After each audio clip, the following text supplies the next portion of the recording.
बिस्मिल्लाहिर्रहमानिर्रहीम। अस्सलामु अलैकुम दोस्तों। साद बिन अतीक मामूली सी किस्म का एक जवान था जिसकी मदीने में कोई हैसियत नहीं थी। वो खंजर और तलवारें तेज करने का काम करता था। उसमें खूबी ये थी कि खुदा ने उसकी आवाज में पुरसोज और सुरीली दी थी और वो शहसवार था। रातों को किसी महफिल में उसकी आवाज सुनाई देती थी तो लोग अपने घर से बाहर आकर उसकी आवाज सुना करते थे। कभी रात को वो शहर के बाहर चला जाता और अपनी तरंग में गाया करता। उसने इस्लाम कबूल कर लिया था। एक रात वो अपनी सुरीली आवाज में शहर से दूर कहीं गा रहा था कि अचानक एक बड़ी खूबसूरत और जवान लड़की उसके सामने आ खड़ी हुई, जैसे कोई जिन या चुड़ैल इंसान के हसीन रूप में आ गई हो। साद घबरा कर खामोश हो गया। लड़की ने कहा, इस आवाज से मुझे महरूम न कर जो मुझे घर से निकाल लाई है। मुझे देख के तू खामोश हो गया है तो दूर चली जाती हूँ, मगर अपने नगमे का खून न कर। तेरी आवाज में ऐसा सोज है जैसे तू किसी के फिराक में नगमा सरा है। साद ने कहा, कौन हो तुम? अगर तू जिन में से है तो बता दे। लड़की की जल तरंग जैसी हंसी सुनाई दी। सहरा की सफाब चांदनी में उसकी आंखें हीरो की तरह चमक रही थी। लड़की ने कहा, मैं बनु करीजा के एक यहूदी की बेटी हूँ। साद ने कहा, और मैं मुसलमान हूँ। यहूदन ने कहा, मजहब को बीच में न ला, नगमों का कोई मजहब नहीं होता। मैं तेरे लिए नहीं, तेरे नगमे और तेरी आवाज के लिए आई हूँ। साद इस यहूदन के हुस्न में खो गया और यहूदन उसकी आवाज में मदहोश हो गई और आवाज के तिलिस्म ने उन्हें उस रिश्ते से जकड़ लिया जिसे मौत भी नहीं तोड़ सकती।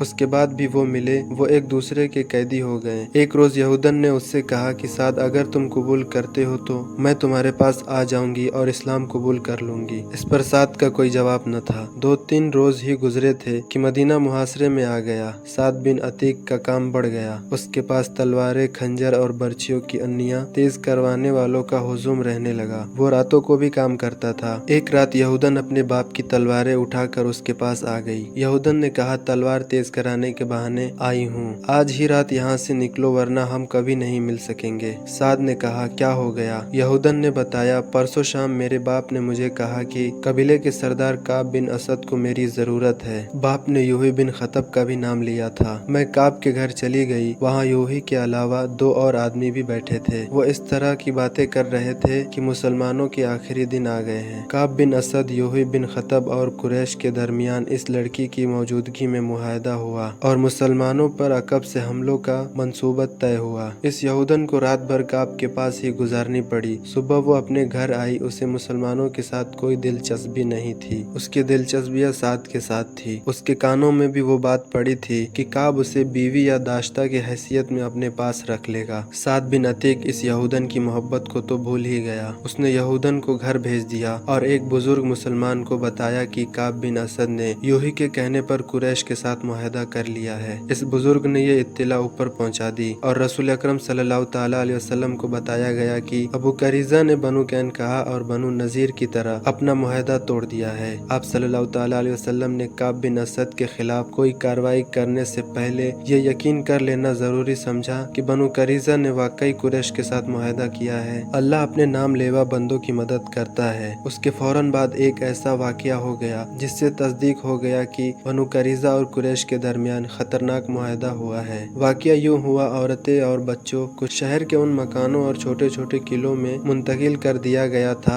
जो खंदक से दूर थे। ऐसे एक किले में रसूल अकरम सल्लल्लाहु ताला अलैहि वसल्लम की फूफी साफिया रज़ियल्लाहु ताला अन्हा चंद एक औरतों और बहुत से बच्चों के साथ मुकीम थी। एक रोज सफिया रज़ियल्लाहु ताला अन्हा किले की फसील पर घूम रही थी। उन्होंने नीचे देखा, एक आदमी दीवार के साथ साथ मस्कूक सी चाल चल रहा था। वो कहीं रुकता, दीवार को देखता और आगे चल पड़ता। सफिया रज़ियल्लाहु ताला अन्हा उसे छुप कर देखने लगी। साफ पता चलता था कि ये आदमी किले के अंदर आने का कोई रास्ता या जरिया देख रहा है। सफिया रज़ियल्लाहु ताला अन्हा को इस वजह से भी उस आदमी पर शक हुआ कि शहर के तमाम आदमी खंदक के करीब मोर्चा बंद थे या जंग के किसी और काम में मशरूफ थे। अगर ये कोई अपना आदमी होता और किसी काम से आया होता तो दरवाजे पर दस्तक देता। किले में औरतों और बच्चों के साथ सिर्फ एक मर्द था। ये थे अरब के मशहूर शायर हसन बिन साबित। सफिया रज़ियल्लाहु ताला अन्हा ने हसन से कहा कि नीचे एक आदमी मशकूक अंदाज से दीवार के साथ साथ जा रहा है। सफिया रज़ियल्लाहु ताला अन्हा ने हसन से कहा, मुझे शक है कि ये यहूदी है। तुम जानते हो हसन, बनु करीजा ने दोस्ती का मुआहदा तोड़ दिया है। ये शख्स मुझे यहूदियों का मुखबिर मालूम होता है। बनु करीजा हम पर अकब से हमला करेंगे ताकि हमारे सिपाहियों की तवज्जो खंदक से हट जाए और वो पीछे आ जाएं।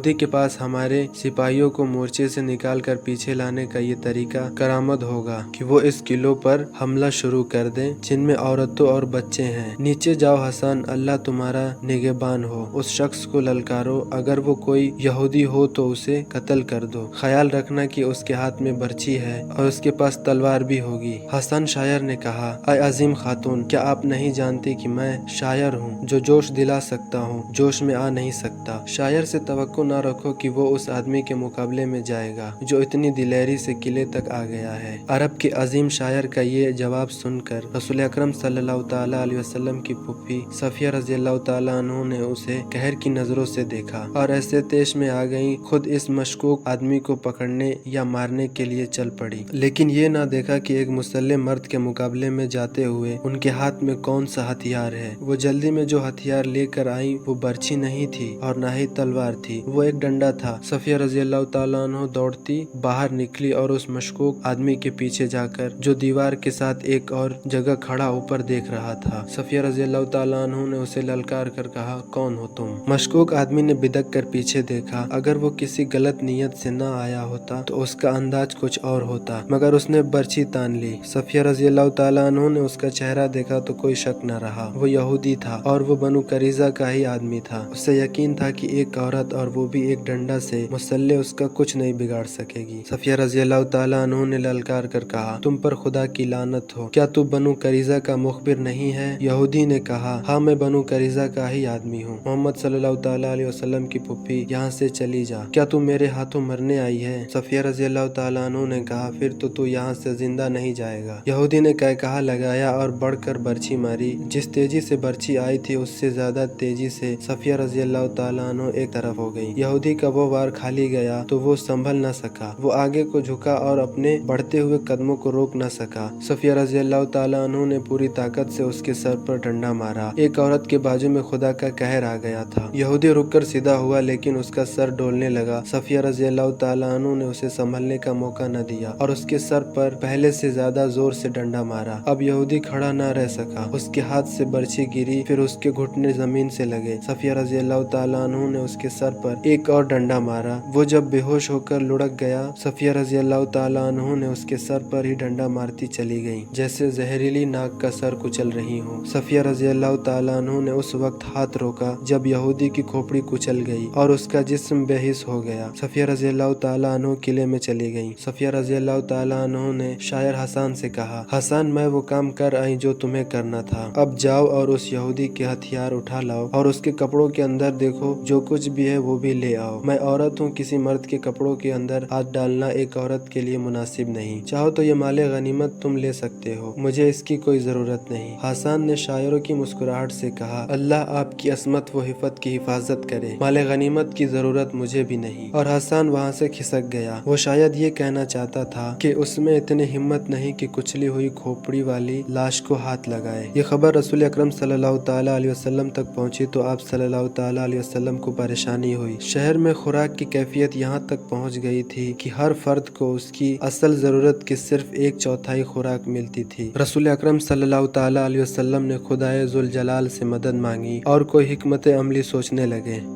का वाकया अगली वीडियो में होगा इंशाअल्लाह।